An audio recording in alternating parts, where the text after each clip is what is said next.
guys, I hope you're doing well. I've actually been I've been in quarantine for the last 10 days because somehow I managed to get COVID, which is why my voice still sounds a bit odd. But for me it's actually been like COVID, like illness wise it was actually quite okay. I just had like a basic cold, so nothing too bad at all.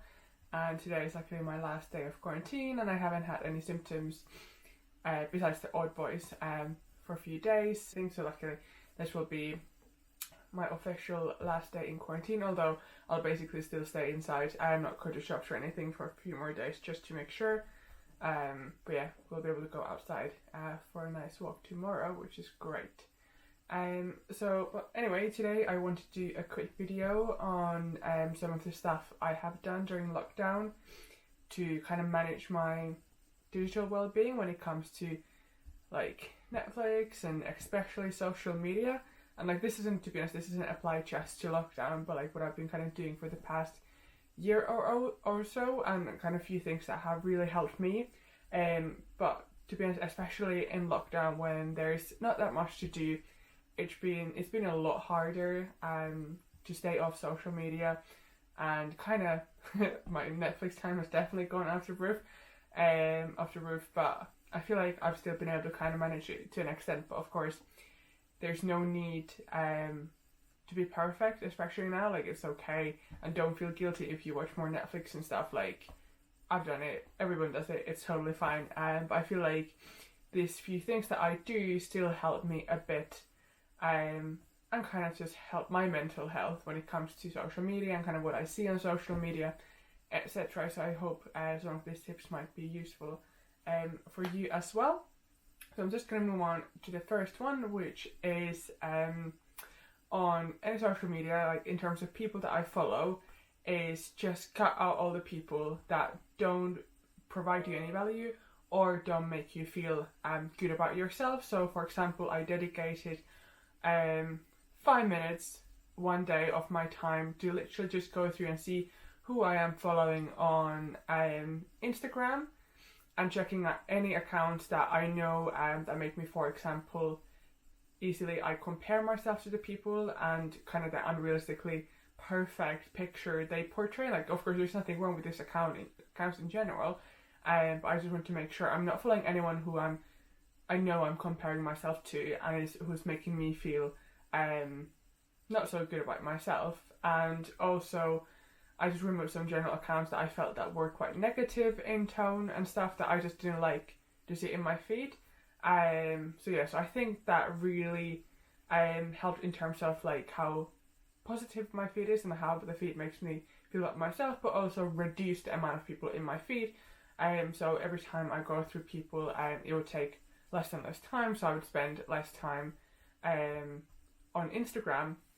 And another thing to do also is you can mute stories on Instagram, which is I have done a lot because I used to hate if I have not seen every single story. Of course that's a problem in itself, but for me, because I really needed to feel like I've seen all the stories on Instagram, so what I did is just mute a lot of stories that I don't feel like add value to me, and I feel like those people are posting a lot on their story all the time, so I felt like I was spending way too much time going through those people's stories, so I would literally just mute out those stories. And of course the same thing applies to, for example, TikTok. I don't spend that much time on Facebook, so I'm not sure if this really applies to Facebook, but especially on TikTok as well, just make sure the people you follow are the kind of people that either inspire you or like make you feel good about yourself, give you really good tips and stuff. But then don't be afraid to cut out the people and unfollow the people who don't make you feel that good about themselves, are quite negative and just have this kind of overly perfect portray this overly perfect image of themselves, which doesn't make you feel good. So that's the tip number one. And tip number two in relation to kind of sleep is that at night I have started putting my phone on to flight mode, or if you want to receive calls, just turn off the internet just in case there's an emergency or anything. But for me, I just use flight mode.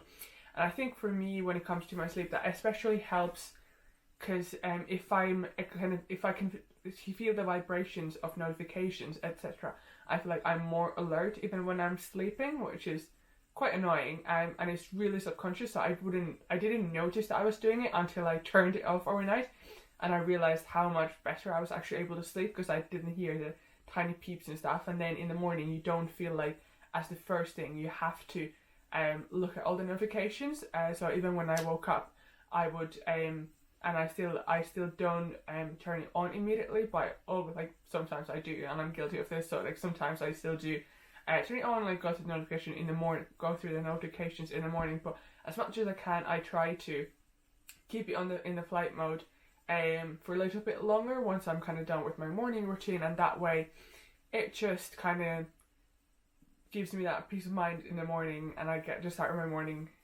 in a more positive attitude overall. And yeah, so that's the tip number 2. And my final tip is different kind of focus apps. And I think one of the things that I hate is procrastination, and that makes me feel really annoyed at myself when that happens to me. So some of the stuff, especially at uni, like at work, I don't feel like I really do that, but especially at uni, I used to do that a lot. That I would like feel like I'd just waste my time on social media and stuff, and not really get stuff done when I was meant to. So what I found really useful are different kind of focus apps, and the ones that I really used was called Forest. And it costs you, I think, £4 or like €4 to download.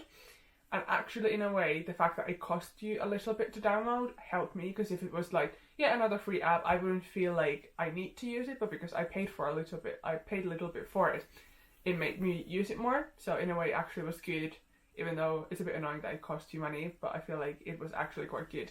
It cost money, and it really helped me. So basically, when you're in the app, it doesn't allow you to open up other applications.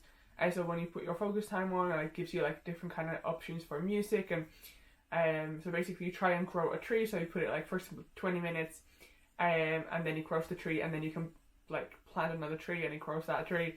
And then when you grow trees, you can kind of buy like with the like points you get from that, you can buy like more pretty trees and stuff. So it's pretty good. So that really helped me be able to focus when I was meant to focus, because I wouldn't be able to touch my phone anyway. So I really like that. Those kind of apps. When it comes to focus time, like, yeah, as I said, now that I'm like working, it hasn't been as necessary, but definitely when I was back in uni, it was super useful. But yeah, that was my top 3 tips for different ways to kind of manage your digital well-being, and I have a lot more of these as well, but I thought I will just share the first 3 ones and then maybe do another video later on in the future for the rest of them. But yeah, thanks so much for watching this video. I hope these tips might be useful for you, and I'll see you in the next one. Don't forget to like and subscribe.